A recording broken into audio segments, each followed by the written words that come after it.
I finally caught them a few weeks later, out in the middle of nowhere.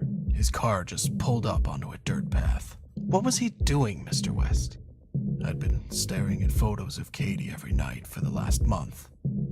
The ink had started to run off where I'd been pressing the corners so tightly. What was he doing, Mr. West? He was admiring his handiwork. I wouldn't worry, Mr. West. The chances are it's what she wanted anyway. To be one of his works of art, so to speak. Fuck you! I was ready to put a bullet in the back of his head there and then. It would have been so easy, so satisfying. It was what he deserved. What changed your mind? I'm a cop, Darius. The American people rely on figures like myself to uphold the law. Killing him would have made us one and the same. How very noble of you, John. Once again, fuck you. But you know, the world has a funny way of showing gratitude for such selfless acts. I assume you're referring to the blinding light that apparently engulfed your car. I still have no idea what it was, or what caused it. I guess this terror of darkness has somehow found a friend in the light. And of course, when I came to, I found my car had made a strong connection with rather incompatible foliage. Worse still, my back seat was devoid of serial killers.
The descent.